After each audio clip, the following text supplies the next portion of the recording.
au Sénégal filière boobu tey il faut redynamiser les industries yi nga xam ne ñoo ko war a def toutes les usines fermées par exemple pour l'huilerie à ce moment-là on l'ouvrira et que fexe ñu koy utiliser et développer ko aussi bien à Kaolack que si yeneen yi donc l'électrification rurale évidemment parce que tey boo bëggee def aussi une industrie il faut nga jaarale ko par l'électricité donc l'électrification rurale devra évidemment être développée et comme nous ko waxee aussi c'est vrai que l'agriculture est plus familiale au Sénégal mais donc donner des moyens à ces familles-là pour que ñu mën a gën a yokk le développement de l'agriculture donc entre autres points yoo xam ne autour de agriculture bi yëpp donc la mécanisation banque populaire aussi boo xam ne dina jàppale agriculteurs yi mën a financer l'agriculture aussi parce que paysans yi loolu lañ soxla tout en sachant que évidemment il y a toujours l'avancée de la sécheresse il y a l'avancée le contexte en fait climatique ne le permet pas mais Sénégal aussi am na ay avancées yu mu mën a teg ci loolu il y a des plans yoo xam ne teg nañ ko fi pour développer l'agriculture aujourd'hui mais ces plans là ba tey arrivé guñu à li ñu soxla par rapport à cela il y a aussi les céréales le riz et tout ça je pense que dinañ ci xuus ci kanam. jërëjëf Aliou Ndiaye yow yaa fi toogal candidat Mamadou Lamine Diallo Ibrahima Dia yaa fi toogal candidat Amadou Ba moom lan la fas yéenee def ci wàllu souveraineté alimentaire. Merci beaucoup Macoumba man dama nekk ku nga xam ni ci politique publique laay liggéey ci politique agricole yi depuis plusieurs années et donc li ma ci gën a insister mooy wane continuité wu politique agricole yi fan la ñu tolloon ak yan rupture moom la ñuy def actuellement nii dafa am benn période bu nga xam ni je pense que intervention yi jiitu wax nañ ko mais il faut que ñu comprendre dynamique bi maanaam dafa nekk période bu nga xam ni amoon na ay politique agricole am rupture ak ajustement structurel après les sécheresses bailleurs de fonds yi ou partenaires techniques financiers yi ak gouvernement bi changé am une nouvelle politique agricole donc politique agricole mës na am xëy na li ñuy wax mooy politique agricole bu nga xam ni correspondul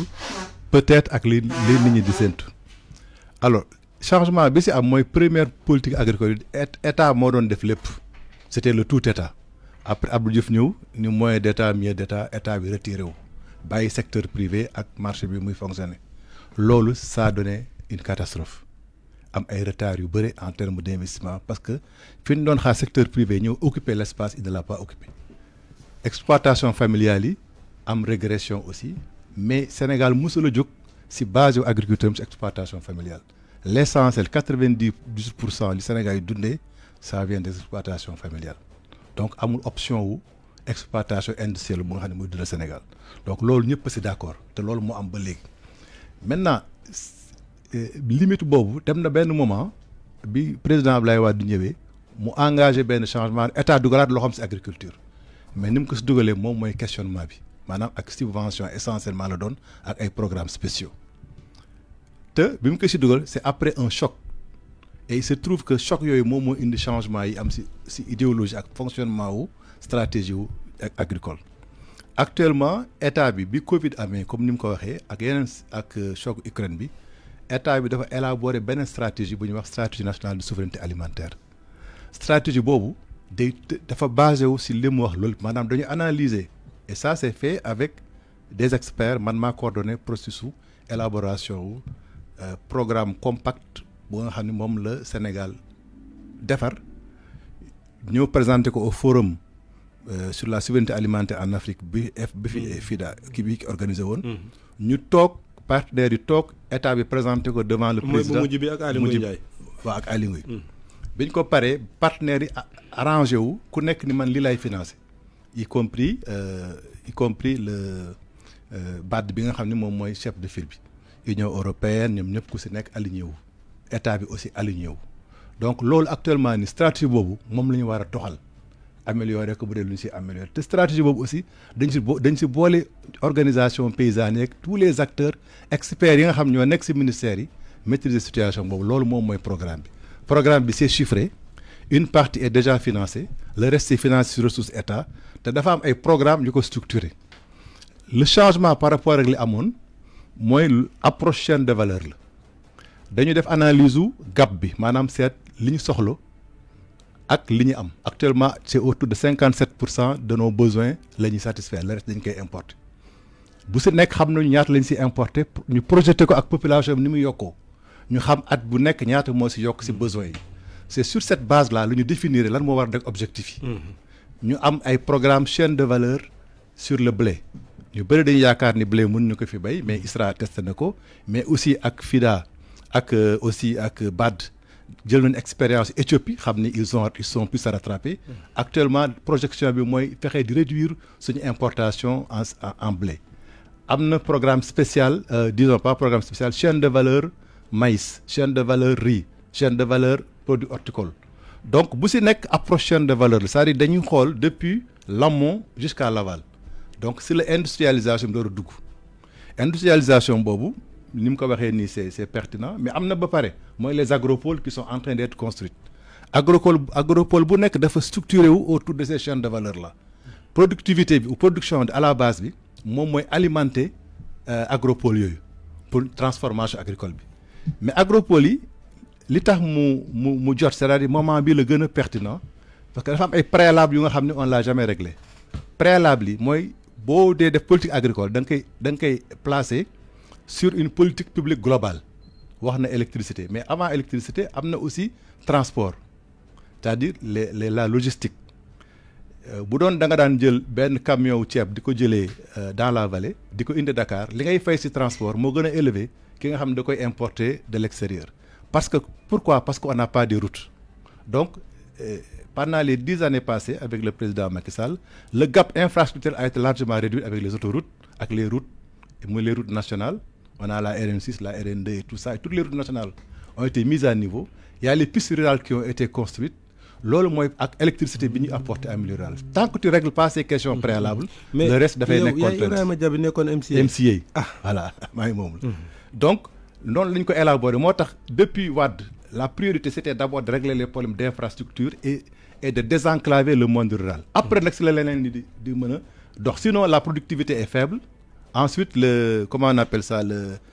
les coûts de facteurs sont élevés et tu as beau te fatiguer tu n'arriveras pas au résultat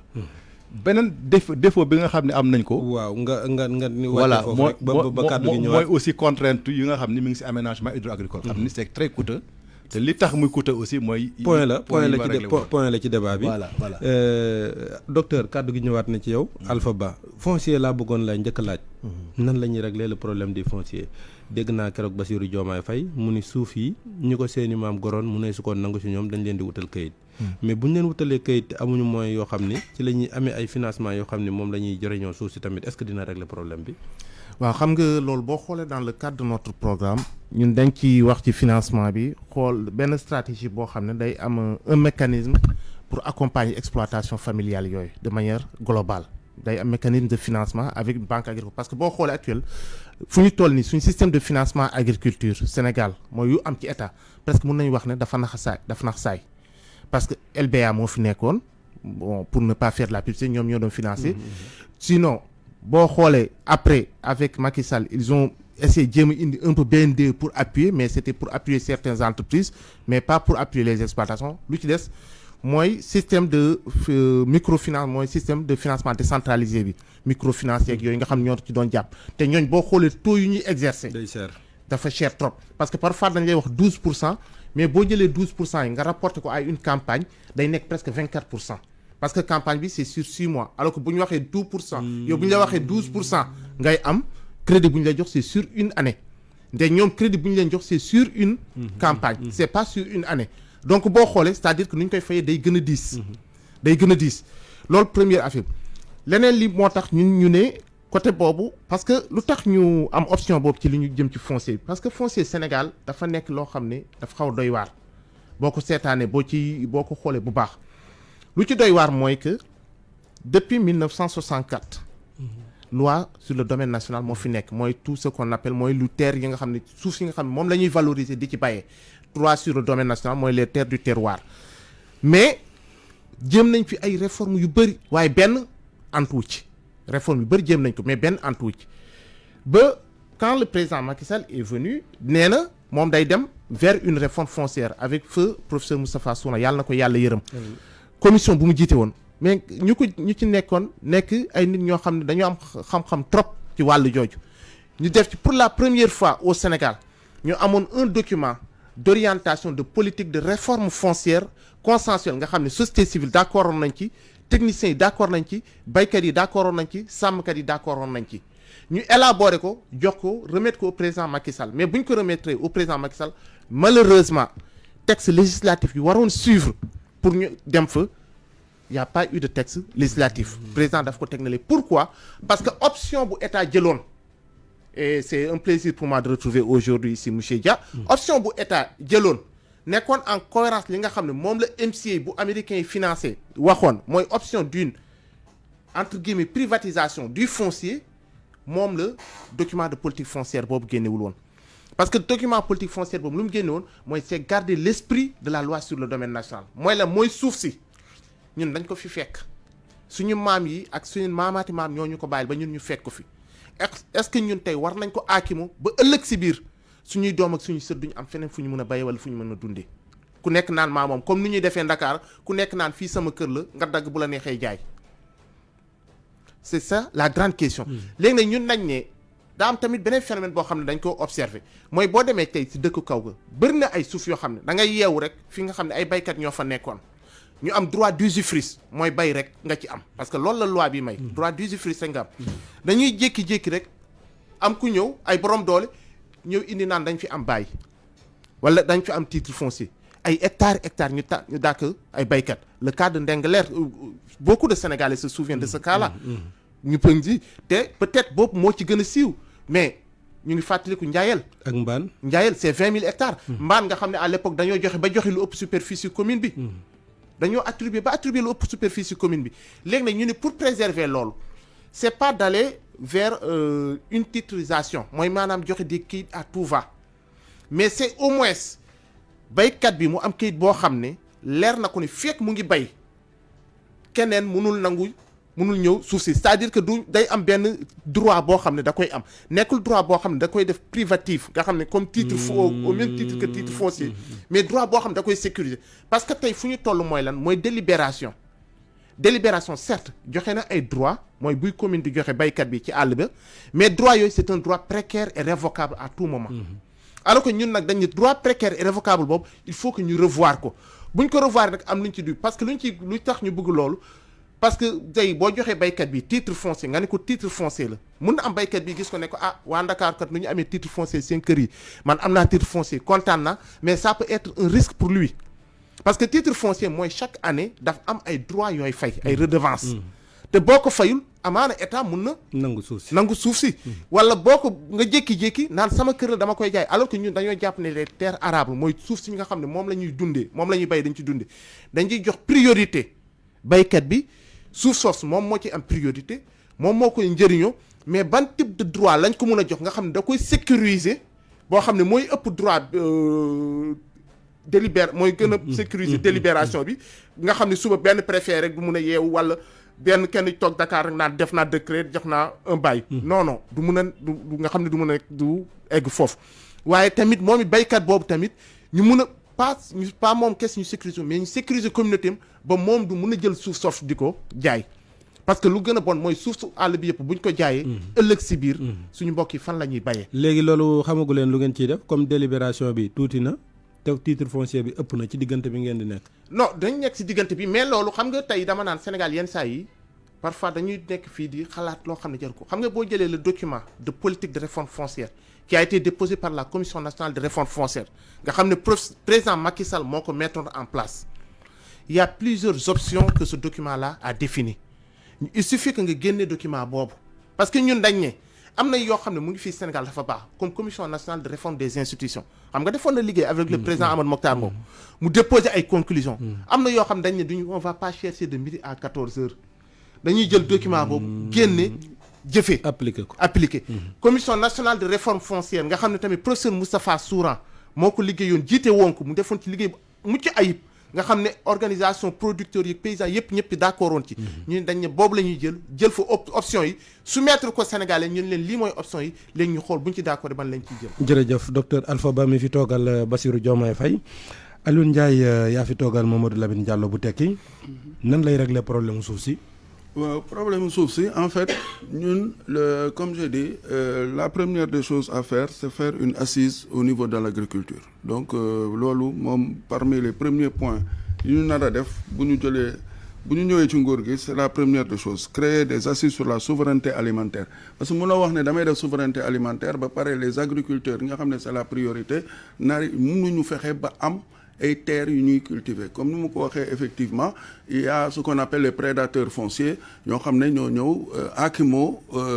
suufu agriculteurs yi ba tey il y a beaucoup plus d'investissement yu jëm ci habitat plutôt que ci agriculture et loolu ça pose problème donc léegi ñun mënuñu bu ñu bëggee def lu mel noonu te agriculture de représenter à peu près 15% au PIB bi donc tey ñu bëgg am ci souveraineté alimentaire affaire bi dina des le riz bi ñu doon wax sànq aussi bon il parle de 57% mais man chiffre yi ma am ñu ngi ci autour de 40%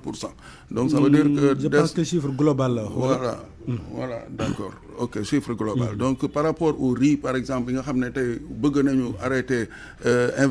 importation yeeg yooyu ñu ngi ci domaine yooyu donc léegi ce qu'il faut faire mooy fi nga à la priorité va à l'agriculture sur les terres yi nga xam ne comme ni ma ko waxee c'est des terres ñoo nga xam ne domaine agricole la nekk donc comme bon moom il parle de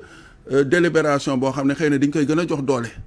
donc c'est un peu genre bu mel noonu bon doo jël terre bi ne agriculteur bee ko am bon délibération ça va être révocable mais bi c'est effectivement qu'on présente une terre pour l'agriculteur parce que soo waxee ne que tant que mi ngi fay bay à ce moment-là kenn mënatul laal terre bi le problème aussi c'est que l'agriculteur évidemment c'est son activité principale donc mi ngi foofu di ko def donc à tout moment suñ ko soxlaa terre bi donc am na neneen lu ñu war a doxalee donc il faudra des papiers yoo xam ne définis sur des normes avec aussi des objectifs yi ngay fixer agriculteur bi pour que tey suivant la production bu muy mën a génne foofu ñu mën a xam ndax la terre il peut continuer à l'exploiter oui ou non donc c'est autour de ce genre de choses que ñun la ñu bëgg liggéey incha allah si domaine yooyu incha allah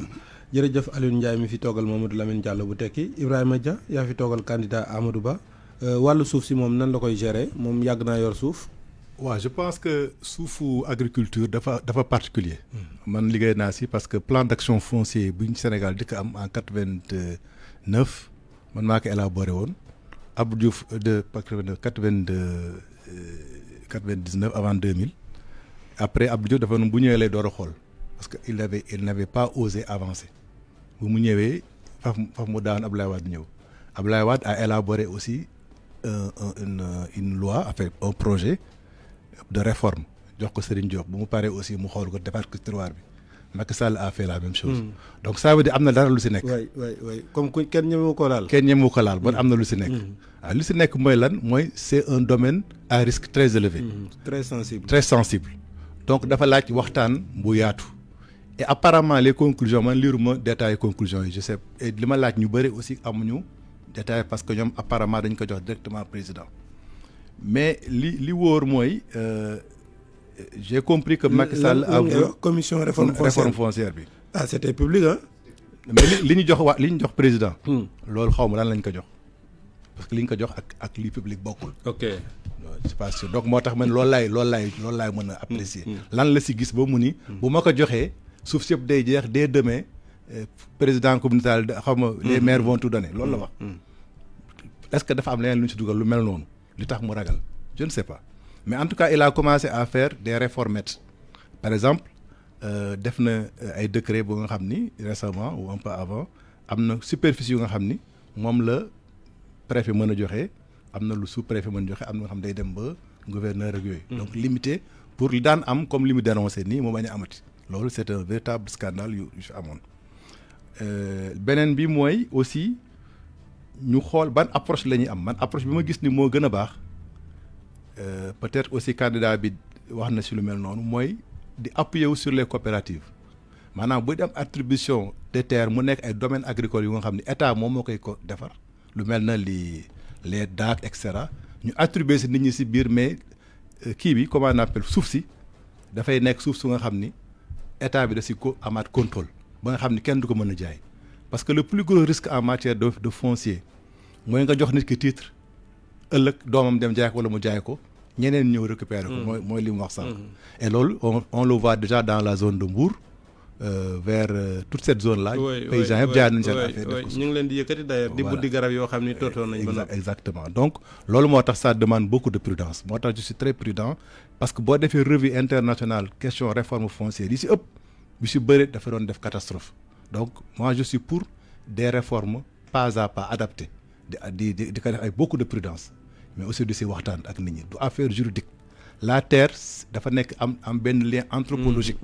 donc or ni ñu ko doon traité ak peut-être j'ai beaucoup de respect pour professeur Sona ak ñeneen ñi mais apport juridique bi moo si ëpp doole. affaire loi la ak texte or foncier demeewul noonu. donc pour man loolu mooy beneen problème bi aussi bi nga xam ne moo ëpp importance on parle beaucoup du foncier en termes de droit mais li gën a nekk problématique foncier bi mooy dégradation suuf si or ki nga xam ne mu ngi xëccoo 1 hectare bu 10 hectares bu dégradé wu. bu demee ba am na benn niveau de dégradation loolu moo dal côté Mbour yi la valeur même de la production et de la productivité est tellement faible que nga jaay ko sax moom mën na koy gënal donc la question à laquelle il faut s'attaquer d'abord c'est la question de la restauration des terres loolu nekk na un programme spécial boo nga xam ni le candidat Amadou Ba annoncé na ko. Fatick. loolu bëggoon naa dellusi parce que loolu mooy particularité wu. mooy suuf su saf xorom si wala. suuf su am acide. waaw xam nga suuf si dafa am xorom am na acide. acidité nag. bu ñu koy wax ci wolof dafay mel nit suuf comme nit la maanaam dafa am lu ñuy wax tension. lu ñuy wax acidité mooy pH. bu fekkee ne neutre na maanaam danaan la boo amee tension bi baax na boo amee bi ëpp na boo amee bi tuuti na. dafa am tension normale. tension normale boobu nag lu suuf si amatul. soit dafa ëpp soit dafa tuuti. loolu bu amee gàncax bi du mën a utiliser intrants yi nga koy jox boobaa sa production dafay wàññeeku. léegi nag da ngay obligé at bu nekk nga si yokkaat encore intrant boobu nga si yokkaat day yokkaat encore acidité bi. donc loolu moo tax ñu war a restaurer suuf si ba pare te loolu pendant des années de culture moo ko indi mais aussi acidité bi si taw bi lay jógee. bokkul ak aussi salinité bi. donc yooyu mooy question de fond yi nga xam ni actuellement le candidat nee na moom la ñu war a jëkk attaquer suuf si nag boo ko joxee valeur boo si investir si nga koy gën a mën a préserver que suuf su nga xam ni chaque année la production baisse donc stratégie yi ñu tëral yëpp. de sécurité alimentaire, de souveraineté alimentaire, d'industrialisation, c'est voué à l'échec si on laisse les terres ñuy gën di dégrader wu. donc loolu moom mooy kii bi et on a testé depuis l'année passée le cholage des sols maanaam li ñuy wax chaux moom ngay jël def ko ci suuf si. chaux bi ñuy def ci peinture bi. waaw chaux boobu la ñuy def ci suuf am na nu ñu koy defee ak façon bu ñu koy defee loolu moom mooy permettre ñu am équipe kii bi te chaux bi am na fi. mooy phosphate bi la ñuy transformé moom la ñuy transformé. ok donc du waaw engrais phosphate du dafay nekk du engrais sax. calcaire la ñuy jël traité ko def ko si. pëndax lay doon. voilà comme urée lay doon pëndax lay doon comme ciment. et gis nañu bi ñu ko testé am na ay rendement doublé na même le 1000 a doublé donc yooyu la gis mu basé aussi études yooyu pour ni dafay passer à l'échelle maanaam fexe ba ñu am ko fépp. mu yaatu waaw mu yaatu. donc loolu mooy programme spécial bu mu annoncé te mu si insister muy programme mu cholage des sols. donc loolu je pense que c'est très très important. jërëjëf Ibrahima Dia yaa fi toogal Amadou Ba docteur Alpha Ba ci lu jëm ci wàllu jiw yi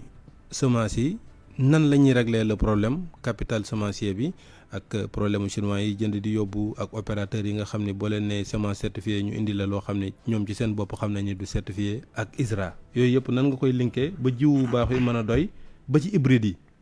waaw xam nga problème jiw Sénégal bu fekkee dañuy waxante dëgg rek problème semence Sénégal pour man ku ko bëgg a régler d'abord foog nga njëkk a régler un problème de transparence pourquoi ma ne problème de transparence parce que da ngay xool quota semence yi nu ñu koy joxe ak parfois ñan lañ koy jox man damay yeewu rek ñu ne ma am nga quota semence xaw ma semence xamaanuma semence xaw ma fu ñuy bayee c'est-à-dire que déjà da ngay lor baykat bi parce que baykat boobu lañ war a yóbbul semence bi déjà il faut ñu xool ñan lañ ko war a jox deuxième chose bi mooy que parce que ISRA par exemple man su ma xoolee ISRA damay gis ni parce que xam naa fa am na suñu bëri ñoo xam ne ce sont des collègues chercheurs ñoo xam ne damay travailler ak ñoom ils font un travail extraordinaire mais le problème mooy que yan moyens la ñu mettre à disposition de ISRA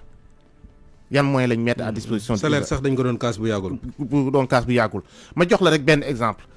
il y a 1 an 2 ans man ENSA laay jàngale ENSA en tant que école on a 300 hectares de terre disponible yoo xam ne ci biir école bi la bokk ENSA moo ko moomal boppam ñu ne comme que ISRA capacité mu ngi lii te état dafa nekk di liggéey sur le renouvellement des semences ñun on peut mettre à la disposition de l'état suñu expertise ak suñuy terre te foofu la ñu former ingénieur agronomie nga xam ne finalement ñoom ñoo war a dem sax encadrer baykat yi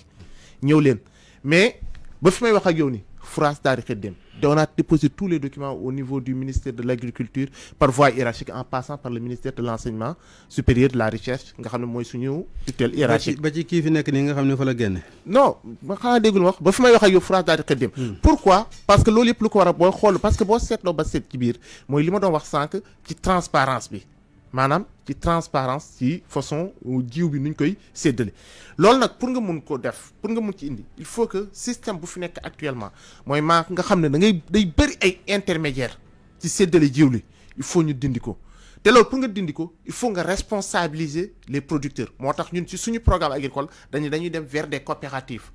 coopérative mooy lan mooy su ISRA bu produire première kii de semence yi nga xam ne coopérative yi seen bopp par exemple ñu ne ñuy coopérative waa Bambey la ISRA ñoom lay jox ñoom ñu dupliquer seen bopp ñu séddale seen seen biir semence ça c'est la première chose mais deuxième chose boo xam ne tamit il faut ñu liggéey ci mooy que il faut ñu accompagner suñu producteurs yi pour ñu am autonomie semencière parce que ñun dañoo jàpp ne producteur bi warul toog chaque année rek di xaar ci état bi na ma yónnee semence mais war nañ ko accompagner de telle sorte que ñoom ñu mun a am autonomie semencière boobu pour ñu am ko nag il faut que ñoom ci lu ñuy bay ñu préfère Macoumba est-ce que xam nga ne sama nijaay baykat bu nekk Fuuta bu bayee teewalam góob ko ba pare semence ñu ngi ciy jël est-ce que xam nga ne loi Sénégal daf ko tere. Ah bon. c'est interdit par la loi. ndax lan. bon bu ko defee mën nañ ko ci tëj. parce que la loi sur les semences au Sénégal interdit cela. c'est vrai que c'est pas appliqué mais c'est interdit par la. léegi fooy jëlee jiwu kon. non moo tax nag ngay dégg chaque année semence certifiée semence yi parce que dans notre dispositif juridique jiw yi ISRA moo ko war a liggéey. de base certifié ko jox ko gars yi. c'est-à-dire que yow amoo droit rek sélectionner def sa propre sélection de semence. mais docteur loolu ay caaxaan la yow ISRA joxoo ko mooy yu ma joxe jiw. non ma bay sama gàncax génn ji jiw nga ni ma doog laal. xam nga lu indi loi boobu. mooy loi bu ñu voté daaw en 2018 mooy la loi sur la biosécurité. sur les OGM c'est-à-dire que tout est lié. parce que fu mu jëm mooy dañuy dem ba finalement producteur bi du am droit produire semence am. mais OGM boo ko jiyee du saxaat non. du saxaat. waaw kon kay jëruñu koy aaye. non xam nga bu fekkee ne nee lañ yow am nga droit jiw. jël sa semence. te man su ma la joxee OGM boo jiwee boo ko jiwee du saxaat ça signifie que chaque année man dama lay jaay. semence mais yow boo jëlee mais ni may def mooy au préalable dam naan la léegi yow amoo droit yow si dul semence ma la jox yow sa semence bopp nga koy prélever donc damay wàññi sa doole au préalable léegi nag ñun déjà ci renouvellement semence yi ci suñu programme dañ ne loi boobu déjà loi sur la biosécurité bi dañ koy revoiraat pour permettre aux paysans ñu mun a assurer seen propre sécurité semencière mooy maanaam di mun a bay di prélever seen semence ba pare di leen encadrer parce que boo xoolee tey le principal problème du milieu rural des hommes producteurs mooy le système d'encadrement. léegi biosécurité bi loi sur la bio xam nga indi woon na fi coow parce que dañu waxoon ni am na porox ndoll boo xam ne boo ko liiree bu baax day wax ni mënees naa bay fii OGM Sénégal dëgg la am déet. non loi biosécurité c'est-à-dire que c'est pas exclu par la loi bi daf ko maye na ko. même bu fekkee dañ koy xool ak nu ñu koy defee ak yooyu. mais c'est-à-dire que am na porox ndoll ji. mais yow d'accord nga ci OGM baax na am baaxut. non OGM moom wax dëgg fa yàlla man. dama jàpp ne heure bu ko Sénégal nangoo mooy su ñuy wax souveraineté alimentaire. mënuñ ko atteindre. parce que souveraineté alimentaire na mënul am fekk amul souveraineté semencière. te OGM mooy semence yi firme internationale yi ñoo lay jaay semence. donc mënoo am souveraineté alimentaire te amul souveraineté semencière. hybride nag baax na. non même hybride c'est-à-dire que man je suis pour ñu dem xam nga lu tax hybride ak yooyu yëpp nekk problème c'est pas de dire que recherche bu mu accompagner mais dugub buy meññ Fuuta. moo xam climat Fuuta moo adopté climat Fuuta moo fa mun a meññ boo ko fa jëlee yóbbu ko Bawol new ma la du meññ de waaye mun na am du fa meññee meññin ju gën donc c'est de faire de telle sorte que recherche bi mun a accompagner zone bu nekk pour ñu mun a liggéey seen semence ak semence yu war loolu nag du koy def dafa am ay étapes première chose mooy intermédiaire yu nekk ci semence yi ñu dindi leen fexe ba baykat yi di lu ñuy bay ñu mun ci prélever seen semence di denc ba pare ñu gën a dooleel ISRA ak structure de recherche yi nga xam ne dañuy liggéey ci loolu. pour ñu mën a def renouvellement du capital semencier. jërëjëf docteur Alpha Ba di jàngale ENSA toogal fi candidat Bassirou Diomaye Faye. Alioune Ndiaye yow yaa fi toogal candidat Mamadou Lamine Diallo. ci wàllu jiwu woowu nan la ko fas yéenee soppee liggéey ko ba li ñu ciy wax ni cim tiit ñu mën ko cee moytu. waaw am na benn partie laa koy rejoindre parce que programme bi en fait côté boobu la waxee si partie boobu c'est surtout dooleel les instituts de recherche parce que comme on a dit ñi ngi traverser ay difficultés yu bare parce que man je suis aussi du domaine de l'enseignement supérieur. te assisté naa l'année dernière par exemple sur les conclusions de la recherche yi ñu waroon def ba teg ko ci loxo président de la République je pense que c'était en juin 2023 ci la ñu defoon loolu et que les grosses difficultés programme boobu sax d'ailleurs je ne sais plus ban suite la ci gouvernement bi mën a joxe ba léegi parce que ça a été déposé par le professeur Gallo Diop oui directeur de la recherche et il y avait l'ensemble des instituts de recherche yu nekkoon foofu donc les difficultés yu mu lim nii effectivement loolu la ñu am donc tey ñun suñu bëggee arriver à la souveraineté bi ñuy wax noonu li gën mooy dooleel d'abord ces instituts qui sont à l'agonie pratiquement ak aujourd'hui parce que on a assisté vraiment pendant une semaine si loolu bu xam réellement ces instituts-là lan la ñuy dund et c'est à partir de cette base-là que la ñu waroon prouver des bonnes semences de qualité pour mën ko def donc c'est-à-dire au lieu d'aller dans le détail c'est vrai que sur le plan agricole c'est des experts dans ce domaine mais il faudrait aussi une bonne politique globale boo xam ne tey mooy mën a permettre environnement bi mën a arriver à ces résultats-là et donc dans ce cas c'est les instituts de recherche comme l'ISRA qui devraient vraiment en bénéficier man loolu laa ci mën a yokk peut-être comme ñoom ils sont plus dans l'expertise agricole aussi. jërëjëf Alioune Ndiaye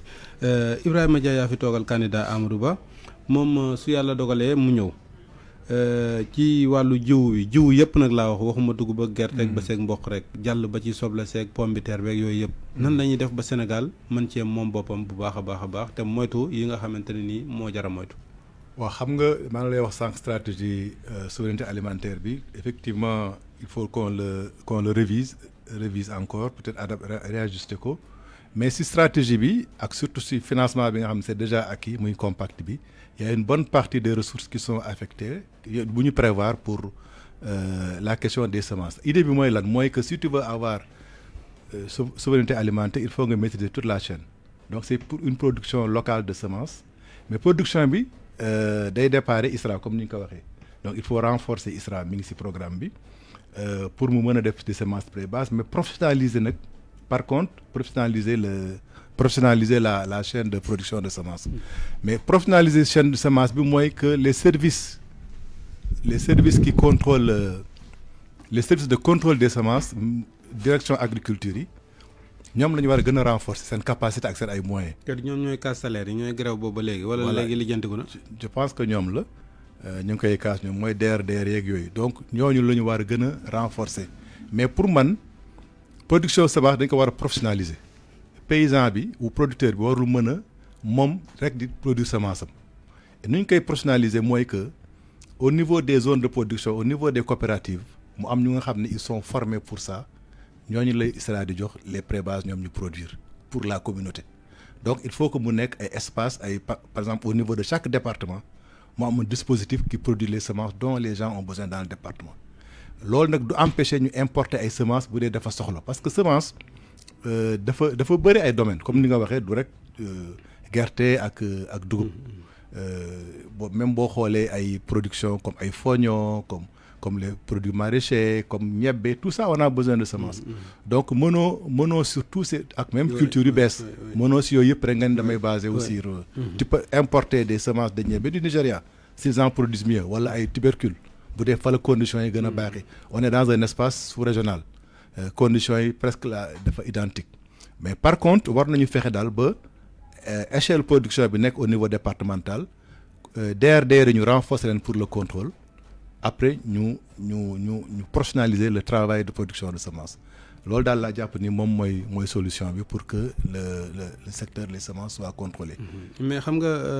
ministre Aly Ngouille bi mu ñëwee dugaloon na hybride yu bëree bëri. ndax loolu jàpp nga ni baax na ci stratégie bi. dana tax hybride baax na hybride bokkul ak OGM. si je sais. waaw mais hybride gis nañu résultat bi même paysans yi tey boo leen bëggoon dellu si hybride sax dañuy bañ parce que gis nañu résultat bi. mooy lan mooy rendement yi moo gën a élevé.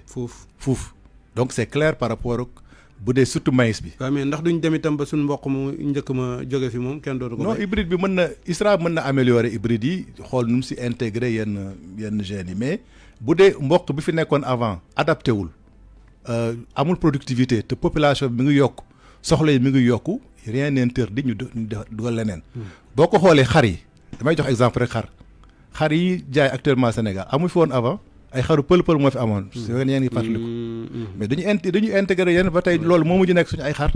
donc semence aussi noonu lay demee même nag yi insémination bi. voilà moo nag yu xonq yooyu moo koy indi ak yeneen yi. boo jëlee aussi gerte du woon suñu culture ñun daaw ñoon def gerte mais tubaab bi ñoo fi indi gerte ba mu adapté wu 1000 actuellement nii am na ay variétés ay semences yoo xam ne mën nañu ko importer de l'Inde xam ne am nañu ay rendement yu gën a élevé après ñu adapté ko. donc il faut pas dire rek lépp man maa ko defal sama bopp et tout ça alors que les conditions. Rien n'empêche de le faire. Ensuite suñu ay chercheurs yi mën nañu ñoom seen bopp créer ay OGM. OGM c'est pas seulement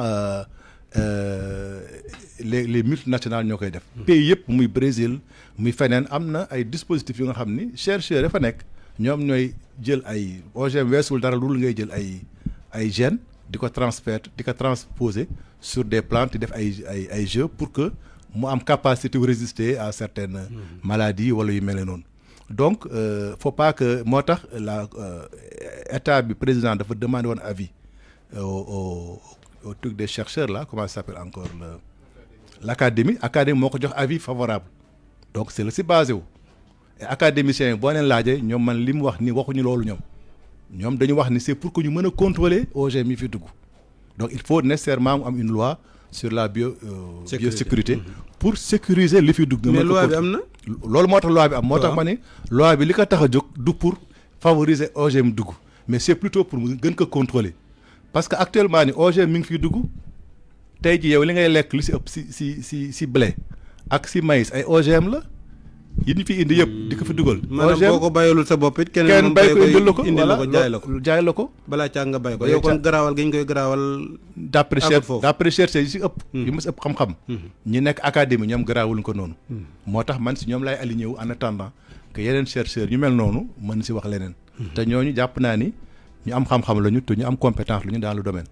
donc seen xam-xam man moom laay gën a aligné wu bu dee aw ma xam-xam. que si keneen ku nga xam ni xëy na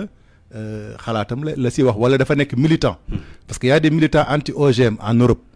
souvent ñun dañuy toppandoo ñooñu te fekk na bokkuñu ay enjeux bokkuñu ay problématiques am na ñuy xeex contre les grandes entreprises. c'est surtout les au niveau de la France ñooñu seen ay débat dañu koy transférer ñun tamit ñuy xeex lu nga xam ne suñu xeex. donc loolu aussi moo tax ñun dañu war laaj avis toujours suñu ay experts yi nga xam ne ñoo nekk université nekk les meilleurs ñu laaj leen ñu def ñu gëstu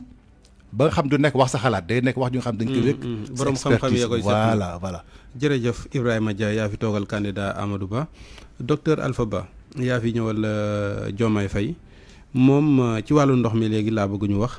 nan la ñuy def wax nga ko mënut a ñàkk di bay noor di bay nawet ndax liñ soxla loolu rek ko fi mën a indi. waaw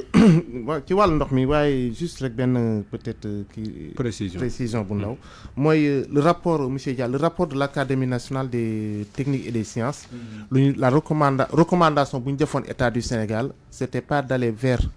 la mise en place d'une loi sur la biosécurité mais c'était de continuer des recherches et des concertations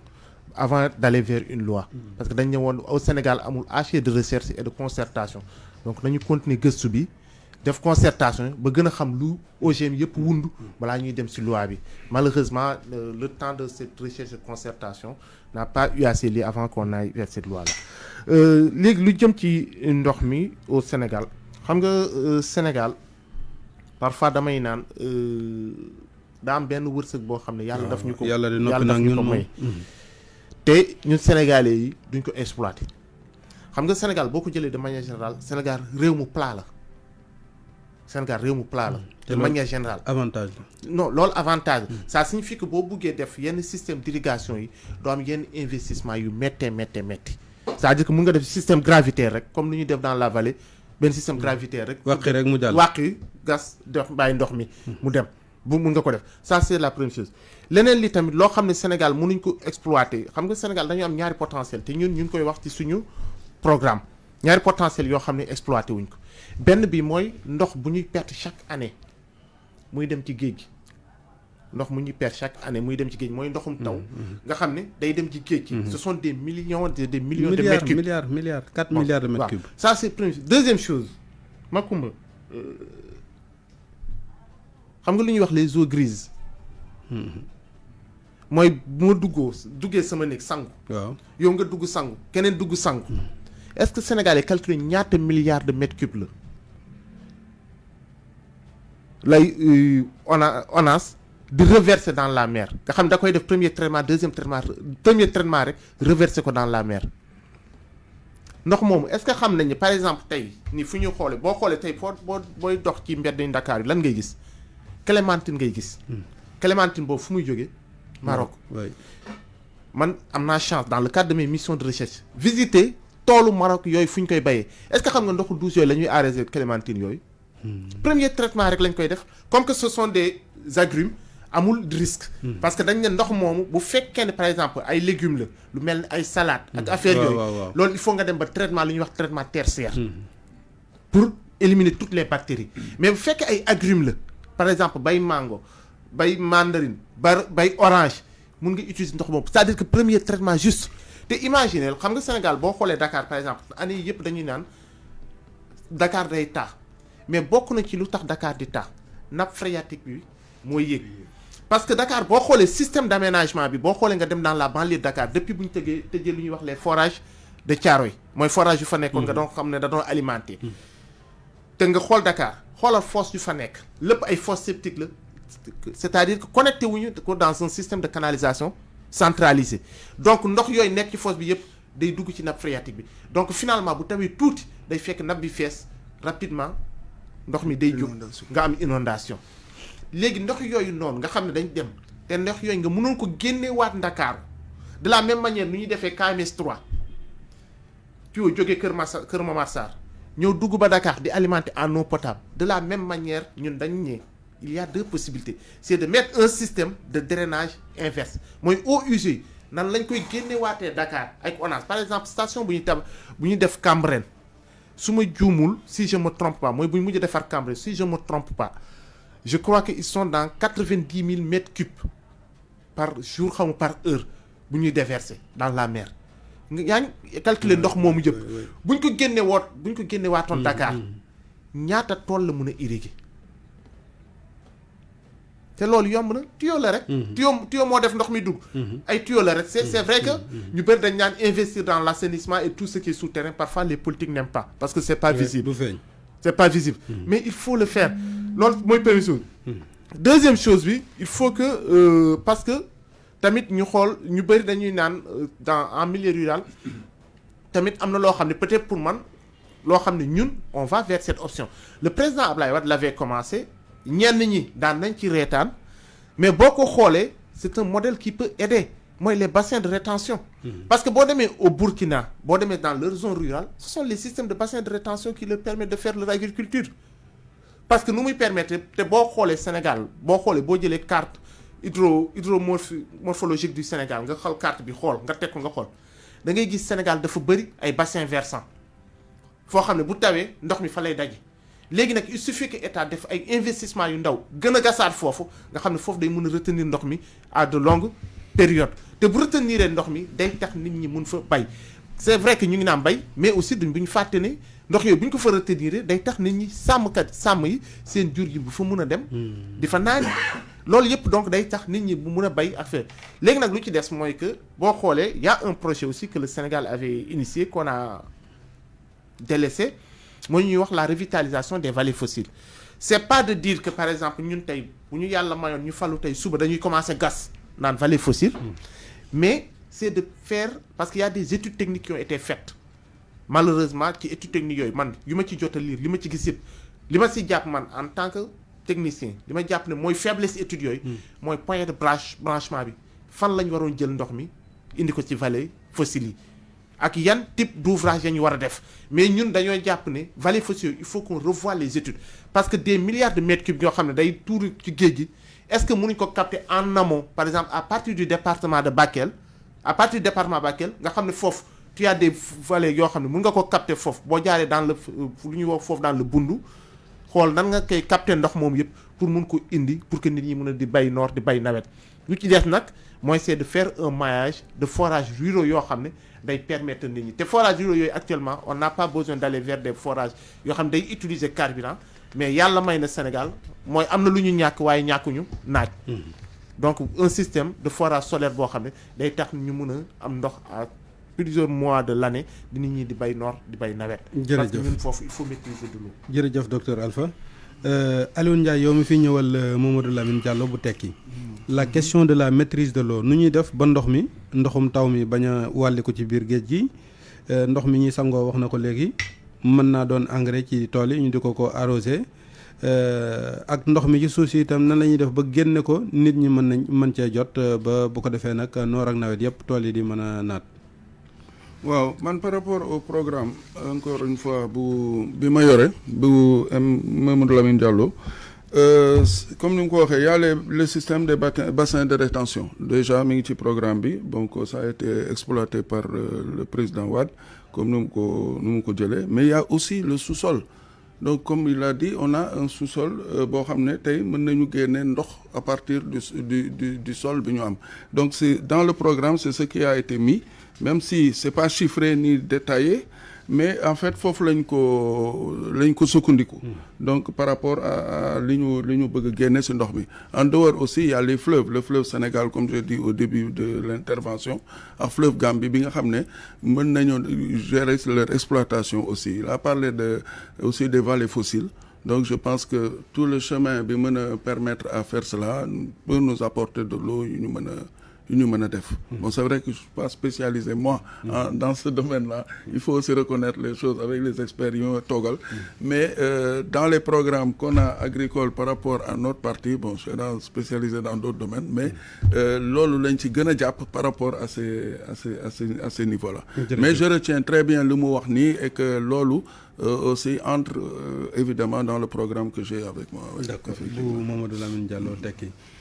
Ibrahima Dia. yaa fi toogal Amadou Ba wàllu ndox mi dugg ci gox yi ak goxaat yi PUDC am na lu mu commencé woon a def mais loolu ndoxum naan la ndox moo xam ne nii nag mooy dem ci tool yi am na programme bu tudd Proval yaakaar naa moom mi ngi ci Proval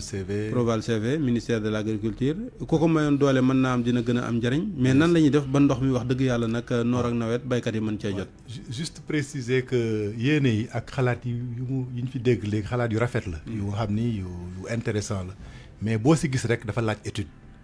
ba xam lan lay jar. ak nag parce que ndox am na jant am na mais du ndox am na jant am na rek nga mën ko utiliser il faut de l'investissement. foofu nag souvent lay jafe-jafe yi di am parce que boo gisee programme Wade bi bu mu defee les bassins de rétention mu jékki-jékki déggatoo mu wax si déggatoo ko après dafa am lu tax. lan la woon. li tax mooy dafa par exemple man bi ma yore MCA daf ma ko joxoon comme programme ñu war ko étudier pour boole ko si biir ñu def étude bi ñu defee étude d'impact environnemental ñu seet ni ndeke Abdou Diouf amoon na projet bu mel noonu mais étude mu defoon moo tax mu bàyyi ko. ba bailleurs yi ko doon financé transformé ko en forage muy OPEP ba ñu xoolee loolu ñu étudier waale ko ñu gis ni si tu mets des bassins de rétention si àll bi dafay yokk bilargeur day tasaare donc c'est pas que nit ñi alaat ñu ko de mais dañ ko étudier gis ni impact bi loolu la ndax institut des sciences de l'environnement bu Dakar moo étudier woon loolu tuddee ko les absents présents wane ni foo dem rek am na ay souches bilargeuses yu fa nekk. bu ndox mi stagné rek dafay exploser. certaines conditions réunies elle se réveille. Surtout que nag ndag yi dañu fay jaar di def leneen. donc ça allait être une bouillabaisse de trucs. donc loolu moo tax ñoom ñu bàyyi ko léegi nag yow boo ñëwee réew moo tax souvent président yi ak régime yi. ñu leen wax yaa waxoon li te mënoo ko def. mais da ngay dem ba tiim nga xam ne lii voilà nekk lii moo si nekk. loolu moo tax moi xalaat rafet yi dama koy rafetal. mais toujours damay wax nit ñi nañu di prudent. parce que loo étudier wul rek. doo xam lan mooy conséquence donc loolu d'accord nañ si beneen bi mooy forage yi man li ma gën a gëm mooy forage contrairement ak li nga wax nii PUDC forage mi dafa doon boole partie agricole. parce que man maa leen doon jàppale ak PNUD si affaire forage yi bu ñuy defee forage PUDC dañ koy surdimensionné maanaam fu ñu war a defee benn boo wëree àll bi nga gis seen château d'eau yi au lieu mu nekk 100 mètres cubes day nekk 250 mètres cubes. mais day indi problème parce que fu mel ni Sadio. nit ñi amatuñ luñ naan parce que forage yi li ñuy génne yëpp roosee nañ ko tamaate ji. loolu parce que Sadio je pense que ça a été pas bien dimanche et que Sadio PUDC la. si PUDC daf leen a dolli sax. amoon nañ voilà loolu mooy problème mooy affaire bi c'est-à-dire que il faut pousser les gens à faire davantage de forage maanaam boo ko defee nga intégrer au départ besoin yooyu nit ñi ñëpp bugg def da ngay investiraat encore donc day pousser état bi aussi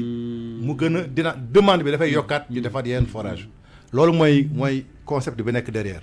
mais fépp fu ñu def forage hydraulique dañu naan 100 mètres cubes ngay def ñun PUDC dañu naan 250 pour que nit ñi am lu ñu si defee ba ñu léegi nag bu doxee nit ñi dañuy yokkaat seen superficie bu boobaa nag nga defaat encore benn forage pour renforcer capacité bi bu yàggee après da ngay isoler forage ndox bi ak forage wu lale beneen bi mooy li mu wax aussi c'est juste qu'il faut aller vers ñu solarisation si programme bi nii bi may wax ni compact bi nga xam ne c'est déjà financé dafa am programme de solarisation de tous les forages yëpp dañ koy def solaire et loolu c'est l'Union européenne qui va moom engagé wu dans le cadre des trucs climat donc loolu aussi c'est juste day permettre que coûts yi di gën a wàññeeku maintenant il faut continuer à faire des forages parce que am nañu ndox ci suuf pour man ndox bi nekk suuf doy bu nga xam ni soxlawul sax ñuy xëccee ndox Dakar di ko yóbbu ci àll bi parce que ça va être très très coûteux beneen bi aussi mooy vallée fossile état bi da ko mujjoon a bàyyi mais actuellement am na benn projet Proferlo bi nga xam ne c'est déjà étudié financement yi c'est acquis ñu ngi koy démarrer def te loolu dafay jógee lac de Guiers dem ba côté zone centre. mais lu tax ñu bàyyi vallée fossile. indi Proferlo parce que vallée fossile dafa amoon problème d'impact environnemental moom tamit d'abord c'était beaucoup plus coûteux te xam nga effectivement dañuy wax Sénégal dafa plat. mais études yi dafay wane ne am na benn moment il faut beaucoup d'investissement pour relever waat ndox bi. et ça à l'époque avec les coûts de l'énergie c'était trop cher. ba pare c'était pas des canaux c'était des canaux ouverts la donc day am ay problèmes traversés am ay risques ci canaux yi bon donc il y a beaucoup de phénomènes. moo tax Abdou Diouf mujjoon ko bàyyi donc yooyu souvent yéene yi baax na mais doo yéene rek exécuter da ngay étudier. léegi boo defee après avantage inconvénient nga seet solution bu gën a tane. léegi Proferlo moom lu muy def. Proferlo da jëlee ndox bi foofu romb tout le Ferlo ba Touba donc foofu loolu mooy programme bi mais dañ koy enterrer ça va être des tuyaux enterrés donc loolu mooy projet bi à l'heure actuelle ils ont fait ça avec les Chinois amoon na nag yeneen option mais loolu laa ci si mujj xam projet bi noonu lañ ko tëralee la BAD va aussi financer pour que sur long Proferlo boobu nag xam ni zone la bu nga xam ne bëriwul agriculture mu am fa ay ferme agricole ak ferme pour élevage ce qui permettra ñu mën fa installer ay jeunes ak aussi kii bi ma lay wax ni blé bi fa lañ koy gën a mën a produire parce que innovation bu mel noonu fu bees nga koy gën a mën a defee avec ay systèmes d'irrigation yu mag ay pivots wala yu mel noonu donc les gens pourraient s'installer am seen ay entreprises agricoles mën a produire sur place aussi mu am fa ay agropoles yu nga xam ne ñoom ñooy transformer le blé en farine ak yooyu yëpp quoi donc loolu mooy projet Proferlo bi normalement dans les 5 ans à venir war nañu mën a aboutir à des résultats palpables. mais le plus souvent waa DGPRE planification des ressources en eau dañuy faral di wax ni nekkul kum neex rek nga gas forage mais ku am say moyens yor say tool lan moo la war a mën a tere gas sa forage. ndox mi parce que ndox bi Sénégal yëpp ko moom. waaw donc ku si bugg laal il faut nga am autorisation. parce que alors ñëpp la. te aussi mën nga def forage fenn am loo lor feneen parce que ndox mi mën naa am ay poches. mën naa am aussi leneen mën naa am aussi ay poches yu nga xam ne dafa am xorom. boo ko laalee xëy na xorom dugg foofu. mooy sur la bande salaire. voilà donc loolu moo tax il faut nga am seen autorisation adduna bi yëpp nag. amul fenn fu ñu def ay forage te doo am autorisation. service bu nga xam ne moom lañ ko chargé moo war a gérer ressources en eau yi. mais ku généralement duñ ko refuser. jërëjëf Ibrahima Dia yaa fi ñëwal candidat Amadou Ba. Alpha xam naa boo ma tuut mooy doon sax dernier tour de table bi mécanisation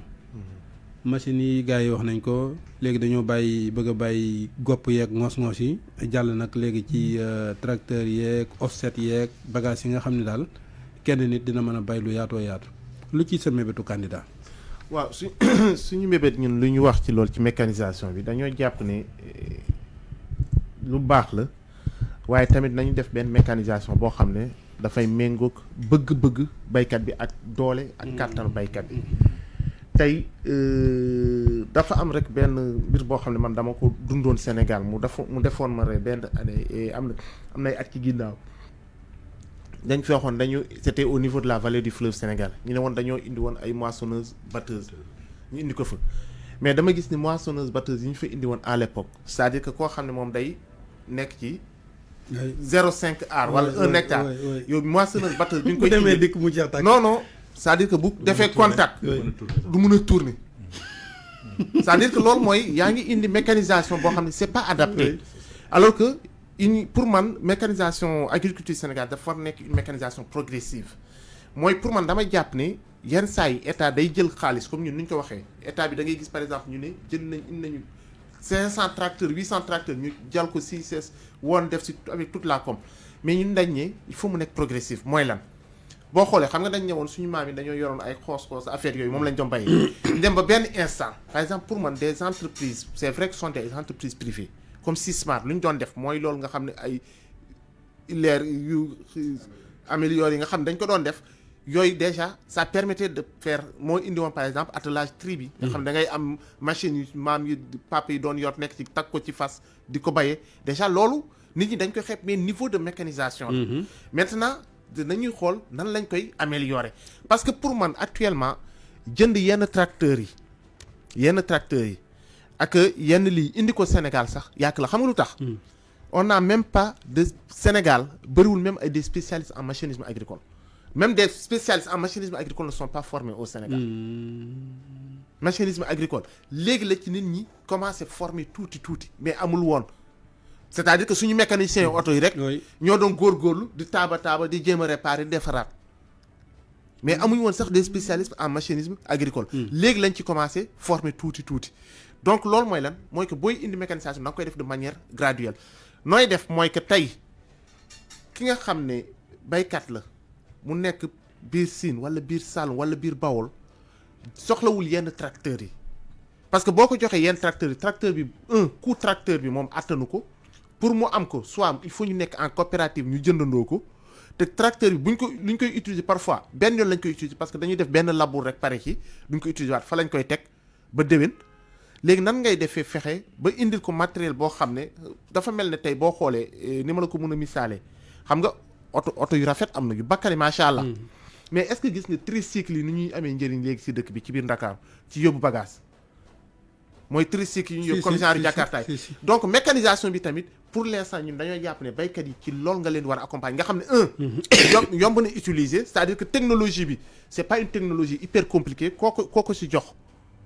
jox moom mën na ko utiliser sans problème déjà ñun dañ ne il faut ñu am mécanisation boobu buñ ko amee nag foofu ngay dem de manière progressive ku ne lam attan nga jox ko exactement nga jox leen pas de matériel da ngay mettre à leur disposition matériel mais du nekk un matériel hyper lourd parce que day nekk matériel boo xam ne tey pour mu utiliser ko tey sama maam nga jox ko benn téléphone bu mais kii amul lu mu dundee nga xam ne mbaam la yor bu mënul def essence ci tracteur mënul ci def gasoil exactement moo tax nga war leen jox loolu léegi nag loolu bu ñu ko joxee tamit ñun dañoo jàpp ne mécanisation agriculture bi dafa war a ànd ak tamit formation bi pourquoi formation bi parce que man tey su ma mooy li ma la wax sànq boo xoolee Sénégal on ne forme pas des spécialistes en machinisme agricole te former des spécialistes en machinisme agricole mooy ñoo xam ne déjà da ngay créer liggéey parce que ñooñu dina am ñoo xam ñu ngi utiliser matériel bi ñoom dañ ci mën a liggéey bu paane dinañ ko mën a dépanner mais ñoom ëllëg si biir ñooy mën a xam lan moo méngoog même bëgg sénégalais ñu mën a créer un matériel adapté aux besoins de l'agriculture sénégalaise réellement donc c'est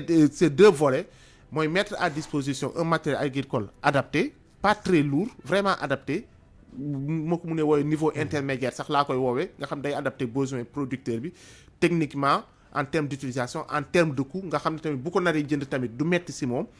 deuxième chose bi mooy fexe ba am un personnel formé en machinisme agricole pour accompagner ces producteurs-là dans l'encadrement et ultérieurement nga xam ne da ngay créer benn corps de métier nga xam ne da ciy diw parce que loolu tant que defuñu ko chaque année lu ñuy dégg rek mooy l'État a mis X milliards pour acheter des tracteurs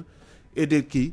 ëllëg si biir boo demee ci boo dëkk yu bëri boo ci duggee tey da ngay gis da ngay romb rek seen benn tracteur bu ñu gaare mu panne duñ ko utiliser parce que c'est pas adapté et souvent ce sont des tracteurs de haute technologie yoo xam ne boo ko yóbbee foofu nit ñi parfois duñu xam sax nuñ ko taalee wala buñ ko taalee buñ ko yóbbee mu paan mu yàqu. mu des itam nag mu dem ci ñi mu war a dem dëgg-dëgg.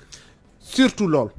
mooy xam nga mooy li ma doon wax sànq ci jiw bi rek ci semence bi maanaam il faut mu am transparence ba pare ñu dindi intermédiaire yi. pour ñun ñaari préalable loolu même lépp lu ñu bëgg a def ci agriculture ñaari préalable foog ñu régler ko transparence absence d'intermédiaire pour mun a toucher les producteurs réels. jërëjëf docteur Alpha Ba. Aliou Ndiaye yaa fi toogal candidat Mamadou Lamine Diallo ci wàllu mécanisation bi maanaam jóge ci ileer yeeg daba yeeg xepp yi jàll ci nag machines yi lu ciy sa mébétu candidat. waaw léegi côté boobu nag moom sama expert yi d'accord maag moom côté boobu léegi tey parce que là je les ai rejoints si yenn terrain yi nga xam ne ils ont l'expertise mais là en fait si côté boobu parce que tey boo nee dama bëgg am souveraineté alimentaire ça veut dire que il faut tout changer il faut nga d'aller beaucoup plus vite et beaucoup plus fort si lépp loo mën a def parce que ñun on veut une industrialisation moo indi woon sax des pôles industriel yi ñu bëgg a def parce que tey doone damay dem nga zone Tambacounda et cetera di leen di spécialiser tout ce qui est sidérurgie fer ak yooyu loolu la et cetera suñu duggoon si industrie xëy na loolu la ñuy développer mais en fait zone yooyu la ñu bëgg donc tey boo ne agriculture bi aussi dama ko bëgg a développer effectivement comme ni mu ko wax sànq boo jël des petites terres ba pare indi des tracteurs de dernière génération bu ko fa dugal affaire bi amul sens donc il faut créer en fait des grandes coopératives yoo xam ne tey ñoo mën a utiliser en fait du matériel boo xam ne qui va avoir beaucoup plus de productivité parce que tey su ñu ne dañu bëgg a amener du matériel mais ensuite en restant toujours avec les petites exploitations mais ça ne colle pas en réalité donc affaire bi du mën a faire avancer une grande productivité agricole ba ñu war a atteindre li ñuy wax donc ça veut dire qu'on reste sur les mêmes standards yi ñu am tey et on change un peu le matériel mais duñu yokk pour man la productivité comme ni ñu ko bëggee woon donc quand on dit modernisation bëgg a yónni ay matériel effectivement la recherche mi ngi fi on a parlé sànq des intrants et tout ça mais sur le plan aussi matériel c'est cela tous les jours il y a de la recherche qui permettront de faire de la meilleure qualité quitte à créer des grandes coopératives et que les paysans maintenant à la formation il faut que ñoom ñu comprendre que moo tax il faut des assises de l'agriculture peut-être qui permettront tey nit ñi waxtaan ci mbirum naka la ñuy def ba Sénégal gën a am autosuffisance parce que la population augmente démographie baa ngi gën a yéeg donc il faut forcément tey ñu am une agriculture performante pour pouvoir def loolu mais pour def loolu aussi système d'organisation bi ñu tàmm def depuis lors parce que en fait raisonnement yëpp boo xoolee tourne autour du même système mais le système en profondeur changé wuñ ko donc modernisation pas à pas jusqu'à y arriver mais jusqu'à partir de quand la ñuy gën a monter en puissance quoi donc il faut aussi on est au 21e siècle nañu avancer man côté boobu laa ko xalaatee quoi donc c'est pas de manière beaucoup plus macro encore une fois. jërëjëf Ibrahima Dia yaa fi ñëwal candidat Amadou Ba ci wàllu ndox moomu ci wàllu mécanisation boobu la ñuy des ba léegi. nga wax ñu moom lu mu ci nar li mu mujj wax d'accord naa c'est-à-dire que il nous faut faire des sauts technologiques maanaam mënoo wax ni damay def pas à pas booy def pas à pas nañ def fi day yàgg day yàgg et il faut moderniser aller très vite te mécanisation dafa am importance parce que day yokk productivité par contre approche bi dañ ko war a revoir ni mu waxee d'accord naa si transparence bi c'est important mais surtout approche bi c'est-à-dire nu ñu koy organiser du rek da ngay jël ku nekk nga jox ko li war a am mooy ñu fexe ba am ay services mécaniques c'est-à-dire service agricole la loolu paysan bi soxlawul mooy am tracteur dafay soxla tracteur am ku ñëw liggéeyal ko donc il y a des jeunes qu'on peut monter là-dessus ñoom ñu def ko seen liggéey am un parc léegi parc bi dana am type matériel bu nekk selon li nga soxla ñu indil defal la service bi bu soxla motoculteur ñu indil la motoculteur soxla tracteur bu mag ñu defal la ko. Ensuite am na ay zones yu nga xam ni les gens ont des parcelles petites il faut faire du remembrement pour que ñu mën a def un travail à l'échelle day gis ko nga xam day am benn parcelle fii benn parcelle fale benn parcelle fale communauté bi mën na waxtaan ñu remembrer dajale seen ay parcelles boobaa dana yombal mécanisation beneen bi mooy formation bi ni mu ko waxee mais formation bi commencé na y a le centre les centres départementaux de formation professionnelle yi nga xam ne état bi 45 la si créé dans chaque zone travaux yi am na yu démarré bu Saint-Louis ak bu Richard Toll bi mécanisation lay def agricole et les gens sont formés ISEP bu Richard Toll day def formation en mécanisation agricole donc bu ñu jëlee ISEP yi centre de formation technique départementaux yi ñooñu mën nañu assurer formation bi et ña fay génn nag jeunes ya fay génn ñu organiser leen ñu créer seen entreprise xam ne ay nañu ci mécanique xam nañu nu ñuy optimiser seen appareil xam nañu nu ñuy liggéeyee mu nekk ay entreprises yu offrir ay services pour man foofu la yoon bi foofu la nekk. mais dañu war a aller vraiment vers la grande mécanisation paysan bi temps mu libérer ko ci yenn yi concentré aussi lu mu gën a mën a def le reste nag mu am ay services yu koy defal mu ngi koy fay. et bu fekkee ne li ngay productivité bi yokku na ça vaudra le coup de payer ces services là. te actuellement ni loolu moo am par exemple boo demee delta bi loolu moo fa am. d'accord donc il faut l'élargir partout. d'accord mais former vraiment ak ensuite on avait à l'époque mis en place des coopératives d'utilisation du matériel agricole. On peut également faire cela dans certaines zones. léegi xam nga li ñu war a wax ci mbay yëpp mënul xaj ci waxtu ak genn wàll rawatina nga am ñetti invité. na ku nekk jeexale 1 minute ci capacité de stockage yi magasin yi docteur Ba. capacité de stockage moom dama jàpp ne sax est-ce que du moom lañ waroon a waxtaan bi ndaxte bu ñu dama naan mbayum Sénégal bu amee jàngoro bokk na ci jàngoroom yu gën a mag. mooy stockage. ndaxte firnde lii rek mooy mbayum soble bi. mbayum soble bi day woone ne jàngoro Sénégal ci capacité bu fekkee ne dañoo am tey jii nii ñu ngi am suñu besoin de marché ñu ngi autour de 300 000 tonnes par année et que ñuy produire presque 400 000 et quelques tonnes ñuy toll benn instant nga xam ne pour nga gis soble Sénégal coow la dama naan capacité de stockage foofu moom te ñun foofu moom dañoo jàpp ne autour des centres de production c'est-à-dire que boo jëlee zone de production par exemple boo jëlee zone des Niayes lu mu tuuti war nga am 2 ba 3 lieux de stockage. mais lieux de stockage yooyu nag dafa war nekk des lieux de stockage gérés par les coopératives d'agriculteurs. nga xam ne ñoom ñoo koy gérer ñoom ñoo fay denc. dañ leen di permettre ñoom ñuy dencal seen biir. di ci am lu ñu ci am tindiw noonu nga koy defee ci zone yëpp ba fépp lu nga xam ne fu ñu fay bay rek dañ fay mën a stocké. te tant que maîtriser wuñu stockage bi nag lu ñuy wax ci souveraineté alimentaire bi yëpp duñ ko mën a am. jërëjëf docteur Alpha Ba Aliou Ndiaye mu Mamadou Lamine Diallo tekki. waaw en fait li ñu wax stockage évidemment mi ngi ci programme bi aussi donc mise en place chaîne valeur yi ñu wax ci production maraîchère ak horticole bi am les magasinages et chaîne de froid yi ak yooyu donc loolu yëpp mi ngi ci biir programme bi donc ça veut dire que stockage bi tamit calculer waale nañ ko xoolaale nañ ko comme ni mu ko waxee évidemment année dernière je pense le tombé problème mu soble bi muy wax nii boo xam ne tabaski xaw ma daal benn fête bu am solo boo xam ne voilà màggal Touba la woon màggalu sëñ Modou Moustapha waaw kay ba nga xam ne Sénégal toog nañu soble amul ba ñu mujjee di dem Maroc ak yooyu noonu mujjee sauver je crois pour ñu jàppale ñu ci donc loolu yëpp tey bu ñu mënee am stockage évidemment le plus proche parce que ñi ngi doon wax le problème du transport qui va amener tey production bi fu muy nekk ak stockage bi fu muy nekk war na nekk des zones beaucoup plus rapprochées évidemment et que donc développer beaucoup plus les magasinages. jërëjëf Ibrahima Dia bi coow li jógee atam yaakaar naa 2 at ci ginnaaw gouvernement bi am na lu mu waxoon ni nasoon na ko ci ba yóbboon programme bi de maire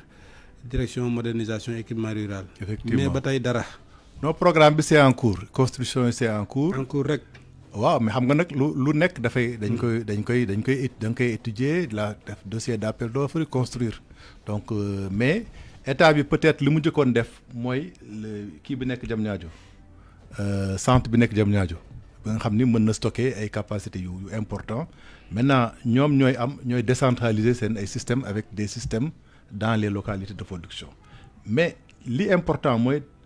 comme ni mu ko waxee 30%. mais boobu nee nañ mënu faa yàgg moom li mu man mooy par exemple nga indi ko mu tëye la ko pendant 3 jours 4 jours mais mu war faa def ay 2 mois yooyu nee nañ mënu ko. loolu c'est à vérifier. ñoom ñoo ko waxoon parce que biñ koy concevoir man maa ci defoon débat waaw. ok biñ koy concevoir c'était pour loolu maintenant amoon na depuis temps Abdou Diouf amoon na ay centres de stockage. yu amoon dans les Niayes. mais lu tax ñooñu tëj. li tax mu tëj mooy mënul am tout le temps suffisamment lu muy denc. ba pare électricité bi dafa cher c'est pour ça que yooyu yëpp daanu boo demee Sangalkam am na foofu am na ay 4 wala 5 yu tëjoon donc l'enjeu c'est quoi c'est d'abord le problème énergétique dañ régler problème énergétique am ay solaire mënu ko solaire mën na ko en partie mais mënu ko complètement parce que li muy laaj énergie beneen bi deuxième bi mooy bu fekkee ne amuloo production bu bëre enjeu stockage du nekk enjeu donc li tax problème stockage posé wu c'est parce qu'il y a beaucoup de production donc souvent comme on dit l'humanité ne se pose que les questions qu'elle peut résoudre donc tant que production bi eggul fenn le besoin de stockage ne se pose pas surtout pour les privés et approche bi nga xam ne moo doon approche erreur bi ma doon wax souvent Macoumba directeur horticulture Macoumba Diouf mooy ñoom dañu basé woon stockage bi sur secteur privé secteur privé moo war a toppatoo loolu parce que dans les autres pays secteur privé moo ñëw créer structure de stockage am parce que liggéey la mais malheureusement secteur privé bu defee analyse day rendre compte ni c'est pas rentable alors loolu maintenant que la production est élevée que pomme de terre bi ngi gën a bëre soble bi ngi gën a bëre en ce moment ça devient pertinent mais pour man ça doit être décentralisé comme moom ni ko waxee mais aussi que ñu jël ay jeunes daal confier leen ko ñu def ko activité économique. merci beaucoup Ibrahima Dia ñu ngi lay sant bu baax a baax di la gërëm ci teewaay bi am naa mbégte lool ci waxtaan wi ni mu tëddee yow jiite woon nga fi MCA ay jamono bi nga waxee la sama xel dellusiwaat docteur Alpha Ba yow ngay jàngale ENSA ñëwaloon fi candidat Bassirou Diomaye Faye ñu ngi lay sant bu baax a baax Alioune Ndiaye ñëwaloon candidat Mamadou Lamine Diallo jiite fi tamit ab institut directeur Subinfo ñu ngi lay sant bu baax. mu ngoog ñu ngi lay sant bu baax a baax di la gërëm suba ak jàmm incha allah nag la ñuy daaneel émission géew bi ak sunu gan yu mujj ndax ci la campagne bi di jeex Alioune Badara Diallo moo nekkoon ci technique bi ak Makhtar Samb Macoumba Beye ci kàddu gi